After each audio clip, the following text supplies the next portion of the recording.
શ્રી ધનગર સમાજ સેવા ટ્રસ્ટ સુરત દ્વારા તારીખ 28/1/2024 રવિવારના રોજ સાંજે 5 વાગે સત્યનારાયણની મહાપૂજા તથા હલ્દી કંકુનો કાર્યક્રમ SMC community hall Bharimata road Surat ખાતે યોજવામાં આવ્યો હતો, જેમાં શ્રી ધનગર સમાજ સેવા ટ્રસ્ટ સુરતના પ્રમુખ શ્રી રામાજોરે, ઉપપ્રમુખ રામચંદ્ર ખરાત, સેક્રેટરી સંદીપ ગૌઠી, ખજાનચી ગણેશ કોકરે અને મોટી સંખ્યામાં કમિટીના સભ્યો ઉપસ્થિત રહ્યા હતા।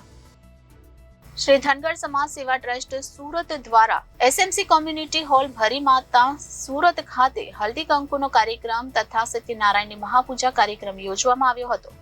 આ કાર્યક્રમમાં મુખ્ય મહેમાન તરીકે વોર્ડ નંબર 8ના કોર્પોરેટર જ્યોતિબેન લાઠિયા અને સુવર્ણાબેન જાદવ ખાસ ઉપસ્થિત રહ્યા હતા।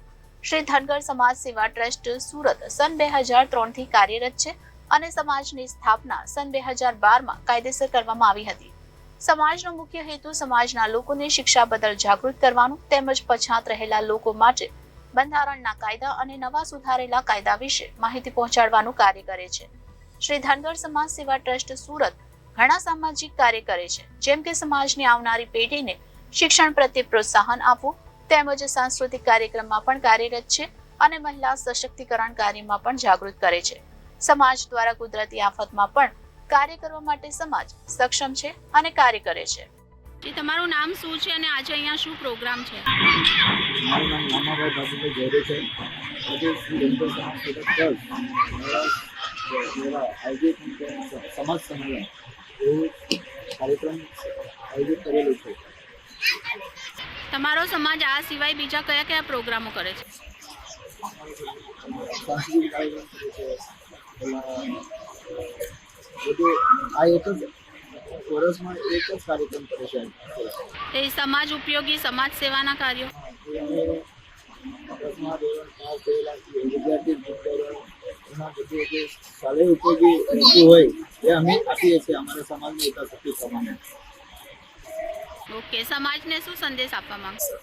સમાજ અમારા સમાજ શ્રી ધનગર સમાજ છે, સુરતમાં અમે 40 વર્ષથી રહી છે, પણ અમારે સુરતની ધનગર સમાજની પ્રગતિ કેવી રીતે રહે, એની કેવી રીતે પ્રેરણા મળે અને છોકરાઓને આરક્ષણ કેવી રીતે મળશે એની અપેક્ષા કરું છું।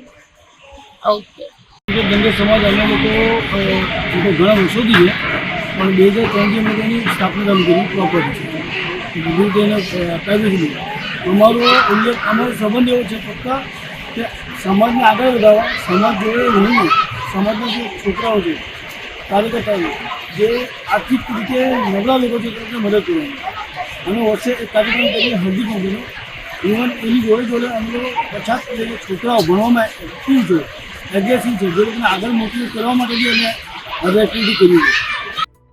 જયશ્રી પરીખ, જનાદેશ ન્યૂઝ, સુરત।